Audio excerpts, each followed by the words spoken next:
आयशा अपनी computer screen को देख रही थी। उसका चेहरा उसमें दिखाई दे रहा था। मॉनिटर की रोशनी उसके चेहरे पर पड़ रही थी और उसके चेहरे पर चिंता की गहरी लकीरें साफ दिख रही थीं। उसकी आंखें चिंता से भरी हुई थीं, मानो उसके मन में उठ रहे तूफान को दिखा रही हों। उसके पेट में डर का एक गोला सा बन गया था। हर बीतते सेकंड के साथ डेडलाइन और करीब आ रही थी। उसे अपनी काबिलियत पर शक हो रहा था। अपने हर फैसले पर सवाल उठ रहे थे। आयशा एक टैलेंटेड ग्राफिक डिजाइनर थी, जो अपने नए आइडियाज और प्रोजेक्ट्स के लिए अलग तरीके से सोचने के लिए जानी जाती थी। रंगों को पहचानने की उसमें गजब की नजर थी और उसका दिमाग साधारण चीजों को भी असाधारण बना सकता था। लेकिन डर उसका हमेशा का साथी था, एक ऐसा साया जो कभी उसका पीछा नहीं छोड़ता था। डर उसके कान में शक के बीज बोता रहता था, एक ऐसी आवाज जो उसके आत्मविश्वास को कमजोर कर रही थी। यह आवाज उससे कहती थी कि वो काफी नहीं है, कि उसका काम कभी भी अच्छा नहीं होगा। हर प्रोजेक्ट उसे एक परीक्षा सा लगता था, जिसमें वो फेल हो सकती थी। हर काम एक मुसीबत की तरह लगता था, जो होने ही वाला था। हर प्रेजेंटेशन उसे डरा देता था, लोगों के जजमेंट्स का डर उसे जकड़ लेता था। आयशा डर के इस चक्रव्यूह से बाहर निकलना चाहती थी, खुद पर विश्वास करने की हिम्मत पाना चाहती थी। वो खुद पर यकीन करना चाहती थी, उस पोटेंशियल को देखना चाहती थी जो दूसरे उसमें देखते थे। एक दिन उसके मैनेजर ने उसे अपने ऑफिस बुलाया। आयशा का दिल जोरों से धड़क रहा था, हर धड़कन उसकी एंग्जाइटी को और बढ़ा रही थी। क्या ये उसके पिछले प्रोजेक्ट के बारे में था? क्या उसने कोई बड़ी गलती कर दी थी? क्या उसने कोई गलती की थी? उसके मन में एक के बाद एक कई सवाल उठ रहे थे, हर सवाल पिछले से भी ज्यादा डरावना।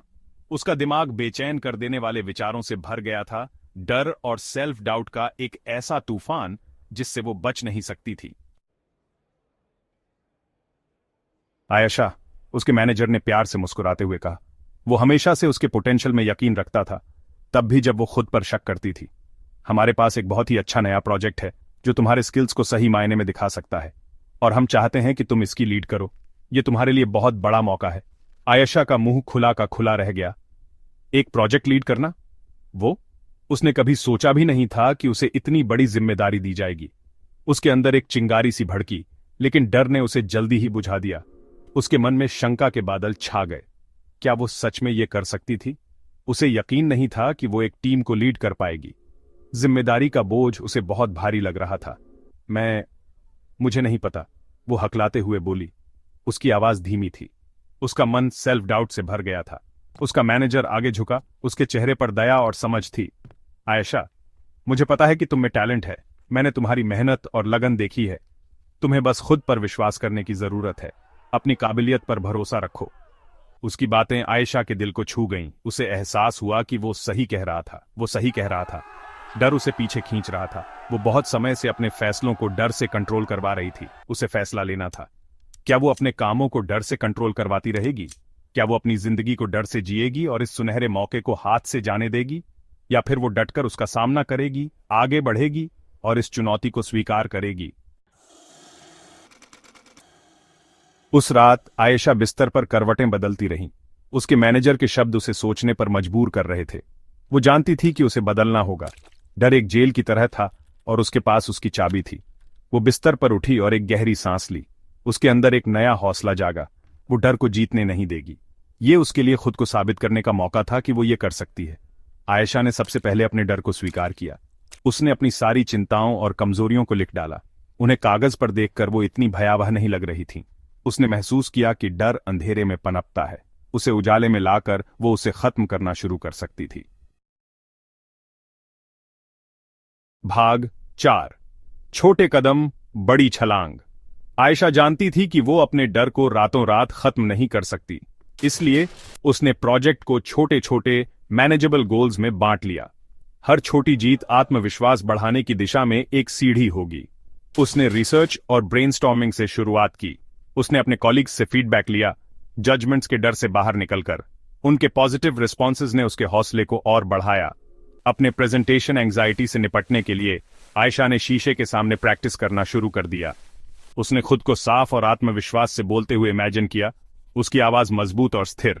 उसने शोभा की ऑडियंस उसकी तारीफ कर रहा है, उनके चेहरे प्रशंसा से भरे हुए हैं। हर रात आयशा पॉजिटिव एफर्मेशंस दोहराती थी। मैं ये कर सकती हूं, वो कहती। हर बार दोहराने पर उसकी आवाज में मजबूती आ रही थी। मैं कॉन्फिडेंट हूं, मैं सक्सेसफुल हूं। भाग 5। जीत का जश्न। प्रेजेंटेशन का दिन आ गया और माहौल उत्सुकता से भरा हुआ था। आयशा बैकस्टेज खड़ी थी, उसका दिल जोरों से धड़क रहा था। वो ऑडियंस की धीमी आवाजें, प्रोग्राम्स की सरसराहट और कभी-कभी खांसने की आवाजें सुन सकती थीं। उसने एक गहरी सांस ली और खुद को अपनी सारी मेहनत की याद दिलाई। महीनों की तैयारी, देर रात तक काम और अनगिनत रिहर्सल्स ने उसे इस मुकाम तक पहुंचाया था। उसने अपने डर का डटकर सामना किया था और वो तैयार थी। शीशे में देखते हुए उसने खुद को एक ऐसी योद्धा के रूप में देखा जो अपनी बैटलफील्ड जीतने के लिए तैयार थी। जैसे ही वो स्टेज पर चढ़ी, उसके ऊपर शांति की लहर दौड़ गई। तेज रोशनी अब डरावनी नहीं बल्कि स्वागत करने वाली लग रही थी। उसने जोश और कन्विक्शन के साथ बात की। उसकी आवाज साफ और आत्मविश्वास से भरी हुई थी। ऑडियंस मंत्रमुग्ध था, उसकी हर बात को ध्यान से सुन रहा था, सहमति में सिर हिला रहा था।